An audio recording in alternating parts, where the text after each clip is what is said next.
Quand il s'agit de nous faire rêver avec des images hautes en couleurs, Pixar est passé maître dans l'art. Là-haut, 10e long métrage en animation des studios Pixar, est une œuvre chargée en émotions et en tableaux marquants. Une maison entière qui prend son envol à la simple force de ballons gonflés à l'hélium, c'est un concept fou auquel personne n'avait pensé. On y retrouve également l'une des séquences les plus émouvantes de toute la filmographie du studio. Découvrons alors comment est né Là-haut, ce petit bijou d'animation. Vous êtes sur la chaîne de CEO et on est parti pour le 21e épisode de Storyjin. Ça marque le début de la saison 3, c'est quand même pas rien. Hein. Et sinon je me demandais, il y a quoi là-dedans ?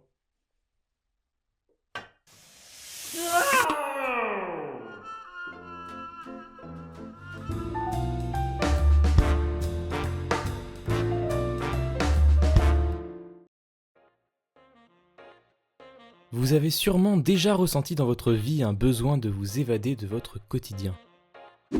C'est effectivement en écho avec ses anxiétés sociales que Pete Docter a concrétisé son besoin d'évasion à travers l'idée d'une maison qui s'envole dans les airs. On est en 2004 et cette première idée va d'abord aboutir à une histoire de ville flottant dans les airs sur une planète alien avec deux princes se battant pour obtenir l'héritage du royaume de leur père. Mais pour transmettre des émotions, il faut pouvoir s'identifier aux personnages ou aux situations. Pete Docter et Bob Peterson décideront donc de recentrer l'élément flottant à juste une maison et une intrigue se déroulant sur Terre, une planète que l'on connaît bien. De plus, en passant l'élément volant d'une ville entière à juste une maison, l'aspect isolement cher au scénario était d'autant plus amplifié. Bon, on a la maison qui va flotter, maintenant comment on la fait flotter ? Et c'est avec un dessin de Pete Docter représentant un homme grincheux tenant dans sa main plein de ballons que le concept fort du film apparaîtra enfin. Le contraste amusant de ce dessin séduira les équipes de Pixar qui mettront en production le film avec comme premier nom Helium. Le personnage principal, Carl Fredricksen, sera créé sur l'inspiration des grands-pères des deux réalisateurs, Docter et Peterson, trouvant intéressant l'idée de mettre une personne âgée au premier plan, y voyant un bon potentiel comique. Les autres inspirations principales pour Carl seront les acteurs américains Spencer Tracy,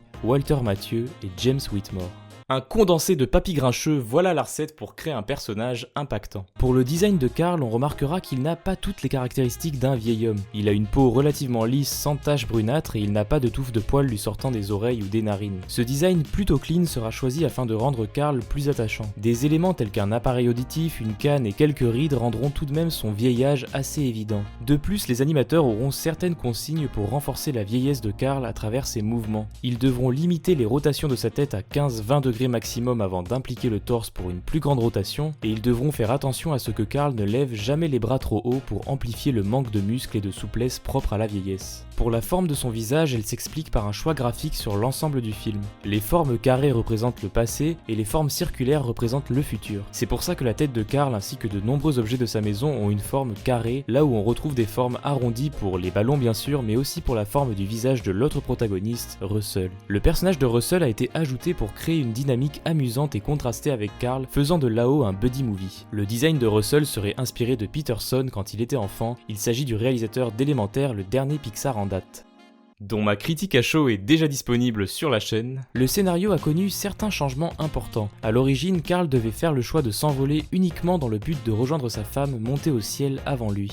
J'arrive pas à me décider si c'est poétique ou juste glauque parce qu'on parle d'un suicide quand même. Ne pouvant juste pas laisser l'histoire tourner de cette façon, les scénaristes devront trouver un objectif pour Carl et c'est ainsi que toute la partie en Amérique du Sud sera ajoutée. Docter choisira cette destination pour son côté désertique, empêchant ainsi à Carl toute possibilité de confier Russell à un autre être humain. C'est cette cohabitation forcée entre les deux protagonistes qui permettra de faire évoluer le personnage de Carl. Pour les décors de Là-haut, les équipes de Pixar se rendront au Venezuela pour y observer différents tépuis.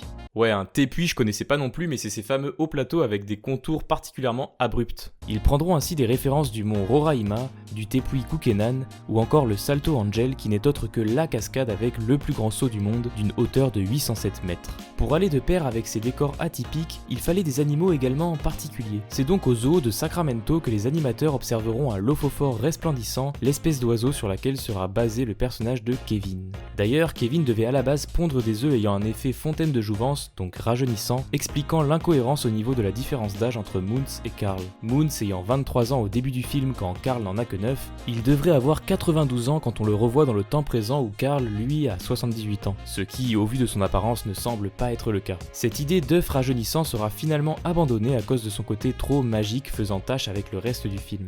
Oui, parce qu'une maison qui vole, c'est pas magique, ça c'est ok, c'est réaliste. Le personnage de Charles Muntz, l'antagoniste de Lao, a été pensé comme la version sombre de Carl, une version qui n'aurait pas réussi à faire le deuil de ce qu'il a perdu. Pour Carl, il s'agit bien sûr de sa femme Ellie, et pour Charles, il s'agit de sa quête de capturer l'oiseau. Si Carl est d'abord dans le rejet vis-à-vis de Russell, Kevin et Doug, il finit par les accepter comme la famille qu'il n'a jamais pu avoir avec Ellie. Pour Muntz, c'est l'inverse, il est obsédé par son passé et il ne réussira jamais à faire le deuil de ce qu'il a perdu. Une autre idée amusante du film concerne Doug et les autres chiens capables de s'exprimer grâce à leur collier électronique. Les équipes de Pixar se renseigneront auprès de Ian Dunbar, un vétérinaire spécialisé dans le comportement animalier. Les animateurs s'intéresseront donc à la communication canine et le langage corporel qu'utilisent les chiens. Doug et Kevin ayant été ajoutés plus tôt dans la production du film que Russell, l'idée des colliers parlants a été pensée pour que Carl ait toujours quelqu'un avec qui communiquer même en l'absence d'autres êtres humains. Ces colliers amèneront avec eux l'idée comique de la voix super aiguë d'Alpha en jouant sur le dysfonctionnement de son système vocal.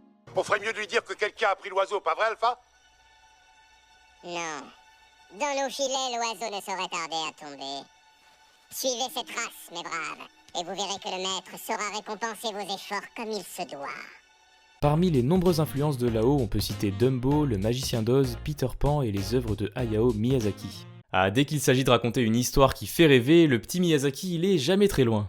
Pour parler enfin de la fameuse séquence d'introduction, en plus de nous faire s'attacher en quelques minutes au personnage, cette séquence a pour but de nous faire comprendre que la maison symbolise à la fois Ellie et la promesse d'aventure qui reste inachevée. La séquence devait à la base compter d'autres scènes qui n'ont finalement pas été gardées pour la version finale du film. Elle devait également contenir des dialogues, mais les réalisateurs se sont vite rendus compte que la séquence transmettait bien plus d'émotions en ne laissant que des images portées par la merveilleuse musique de Michael Giacchino. À elle seule, cette séquence a dû changer le regard de bon nombre de gens qui pouvaient penser que l'animation n'était réservée qu'aux enfants. Lao ou Up dans sa version originale sortira finalement le 29 mai 2009 aux États-Unis et il récoltera 735 millions de dollars au box-office mondial, soit plus de 4 fois son budget initial déjà conséquent de 175 millions. Si l'ensemble du long métrage peut sembler inégal, rien que pour sa séquence d'introduction, Lao se place tout là-haut parmi les sommets de Pixar. Pour terminer, voici quelques faits insolites et infos complémentaires sur Lao. Pour la fameuse scène où la maison s'envole, c'est pas moins de 20 622 ballons qui sont animés à l'écran. Ce nombre qui peut paraître grand est en fait bien loin du nombre de ballons qu'il faudrait réellement pour soulever une maison. Un directeur technique a calculé qu'il faudrait en théorie 12 millions de ballons, soit environ 10 fois plus que ce qu'on voit dans le film, pour soulever la maison de Carl, estimée à 55 tonnes. Vous connaissez les humains, l'expérience a bien sûr été reproduite grandeur nature, mais avec une fausse maison très légère et donc bien moins de ballons nécessaires pour la faire s'envoler. Les scénaristes ont envisagé plusieurs moyens d'amener la mort du personnage de Charles Muntz. Une première version le laissait s'égarer dans un labyrinthe alors qu'il pourchasse l'oiseau. Une autre version envisageait que Muntz se retrouve piégé dans la maison quand celle-ci disparaît en flottant dans les airs. Mais avec la maison qui représente Ellie, la symbolique finale devenait étrange. Dans une troisième version, il était prévu qu'il se retrouve attaché à plusieurs ballons le faisant s'envoler puis disparaître dans le ciel. Mais ce scénario sera également abandonné à cause de l'ambiguïté sur le fait que Muntz soit vraiment mort ou non. C'est ce critère qui donnera lieu à la version finale où on voit bien le personnage chuter vers une mort certaine. Jordan Nagai, l'acteur qui double Russell dans la VO, a été choisi car il n'était pas acteur et il sonnait donc plus naturel que les autres enfants acteurs présents pour le casting. Lors des séances de doublage, Jordan avait des consignes particulières avant d'enregistrer ses prises de voix. Il devait par exemple courir dans le studio pour les passages où son personnage est à bout de souffle, et il avait d'autres mises en condition uniques selon les situations.